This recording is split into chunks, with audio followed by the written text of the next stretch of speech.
Today in Cannabis News, lawmakers in Iowa present a resolution to place cannabis legalization on the state's election ballot. The governor of New York announces the creation of a fund to assist in fostering social equity in the state's emerging cannabis industry. And the Republican-majority New Hampshire State House passes a proposal legalizing the possession of cannabis and private growing for adults. It's Friday, January 7th, and this is your Trichomes Morning Buzz. Broadcasting live from the Trichomes.com studios in Southern California. It's time for your Morning Buzz.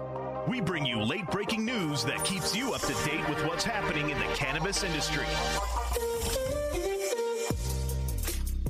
First up, Iowa Democratic senators presented the wording of a joint resolution this week that would place the matter of statewide cannabis legalization to the voters. Senators Joe Bolcom, Janet Peterson, and Sarah Trone-Garriott, who last month initially introduced their cannabis policy reform agenda, assert that the Republican-led state legislature's delay on the topic forced them to take a different path to abolish cannabis prohibition. Governor Kim Reynolds is strongly opposed to marijuana reform, and of the 92 Republicans currently in the Iowa General Assembly, there is not a single member that has expressed support for regulating marijuana like alcohol, said Senator Bolcom to reporters this week. The possession, growth, cultivation, processing, manufacture, preparation, packaging, transferal, consumption, and retail sale and purchase of cannabis or other products created from or including cannabis by persons 21 years of age or older shall be lawful, reads the proposed constitutional amendment. Marijuana is easily accessible for adult use in neighboring states. Because of that, Iowa still has all of the challenges of this issue, but we get none of the benefits, said Senator Garriott in a press release, adding that we are missing out on new, significant tax revenue, tax dollars that we could put to work in our state. We are missing out on new jobs, and young people are moving elsewhere for the opportunities in this industry. The earliest the resolution could be seen on the state ballot is during the November 2024 election. Next up, New York Governor Kathy Hochul has announced the creation of a $200 million public-private fund to assist in fostering social equity in the state's emerging cannabis industry. This week, Governor Hochul unveiled a detailed state-of-the-state document outlining issues she will explore in 2022, among which is encouraging equitability and economic equality in the cannabis sector. The text also addresses New York's hemp industry and initiatives to promote wider harm and drug reduction measures.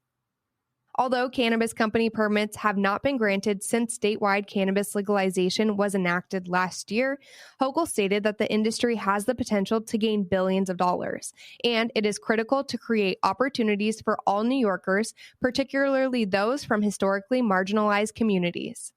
New York will lead where many other states have fallen short, reads the text. The governor is focused on providing more than basic business support and training for our future cannabis entrepreneurs, and this fund will provide direct capital and startup financing to social equity applicants as the state takes meaningful steps to ensure that New York's cannabis industry is the most diverse and inclusive in the nation. Last up, the Republican-majority New Hampshire State House of Representatives passed a proposal legalizing the possession of cannabis and private growing for adults this week. Representative Carol McGuire sponsored the bill, which was advanced with a vote of 241 to 113. This occurs only a day following the House marginally disapproving a more comprehensive legalization bill that would have controlled industrial cannabis manufacturing and supply. The proposal is roughly equivalent to a previous iteration that was also approved by the then Democratic-controlled House last year, which eventually died in the state Senate. Adults aged 21 years or older would be permitted to carry and gift a maximum of 3/4 of an ounce of cannabis and cultivate a maximum of 6 plants under the passed bill that is now moving to the Senate. Public consuming, breaking regulations on household production, including cultivating in an openly exposed area, and processing cannabis in a hazardous way are all punishable within the bill. It is not, and never has been, the job of government to try to protect you from hurting yourself, said Representative Max Abramson before the vote. And outside of the 1950s B horror movies, it has never been the job of government to protect you from a plant. That was today's Buzz. Thanks for listening. For more cannabis news and insights from industry professionals and a place to discuss these stories and others, visit trichomes.com. And be sure to catch up with all of our other cannabis industry-related podcasts like Hash It Out, Tech and Cannabis, or the International Cannabis Conversation wherever you get your podcasts. For trichomes.com, I'm RJ Balda. And I'm Devin Liao. Have a great day.